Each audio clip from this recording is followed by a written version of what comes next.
All right, so here is how I assemble this.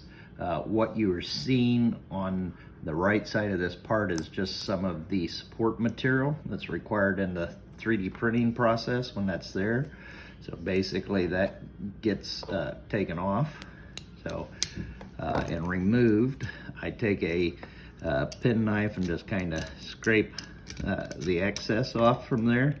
Same thing on this part. If you've got the support in there, that comes out.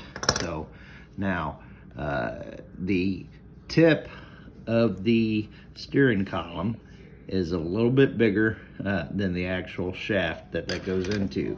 So I take a pair of clippers and I just tip a little bit of the corner off right like that. That way it gives it a little bit more clearance to go in here. Now on the steering wheel itself, there's also some, I've already removed this, but there's also some support material on the 3 rods here and in the center. So I also basically pop that out if that's still there.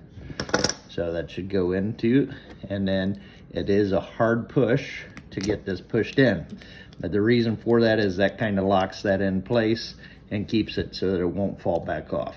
And that's all you got to do. Again, if you got sent one that I had not taken care of that ahead of time, I do apologize, but that's how I take care of it so that it'll fit together.